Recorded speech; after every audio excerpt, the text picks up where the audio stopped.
कार्यालय रे एक महामिश्रण पर्व जिला बीजेडी सभापति काशीनाथ हेम्ब्रम सभापतित्व में अनुष्ठित हो जाइछि। एथिरे रायरंगपुर निर्वाचन मंडली बीजेडी पर्यवेक्षक तथा सुंदरगढ़ प्राक्तन विधायक जोगेश सिंह, जिला युवा बीजेडी सभापति अभिषेक पट्टनायक, जिला महिला सभानेत्री तनुजा महांत, बहलदा ब्लॉक बीजेडी नेता हिरण बसा, जिला बीजेडी उपसभापति सचिंद्र दास प्रमुख उपस्थित थिले।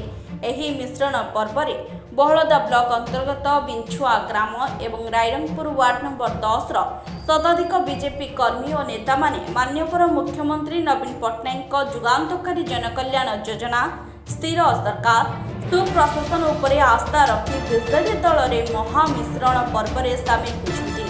दलर नेतृवृंद सेमानंकु दलीय उत्तरीय दे संबोधित करने सह शुभेच्छा जणाइथिले। सेमाने कहिथिले दल आम्भमानंकु सामिल करबा सह और सम्मान देइथिबारु आम्भे कृतज्ञता जणाउछु। दल जहा किछि दायित्व देव आम्भे निष्ठार सह पालन करिबो।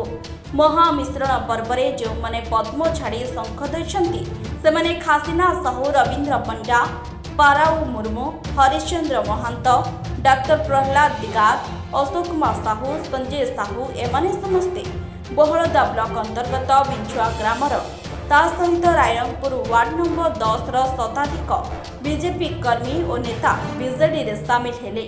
नेता और कर्मी माने बीजेडी शक्ति को द्विगुणित कहते रायरंगपुर निर्वाचन मंडली पर्यवेक्षक तथा सुंदरगढ़ प्राक्तन विधायक जोगेश सिंह। ओडिशार माननीय मुख्यमंत्री तथा विजु जनता दल सभापति श्रीजुक्त नवीन पट्टनायक नीति आदर्श अनुप्राणित हो बहलदार आमर श्री काशीनाथ साहू को नेतृत्व में शताधिक बीजेपी कर्मी आज विधिबद्ध भाव में विजु जनता दल में जोग देइछन्ति।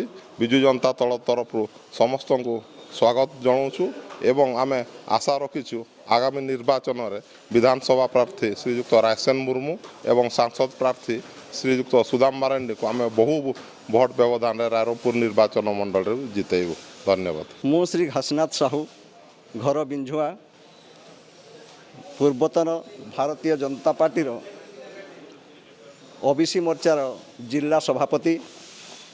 आज आमर मुख्यमंत्री श्रीजुक्त नवीन पट्टनायक आदर्श एवं स्थायी सरकार को समर्थन करी मु आज मोर बीजेपी रु प्राथमिक सदस्य त्याग करी विधिबद्ध भाव में भारतीय जनता पार्टी को छाड़ी देई वर्तमान बीजेडी रे योगदान करुछि एवं मो सहित मोर समर्थक माने मध्य उक्त योगदान रे उपस्थित अछंती।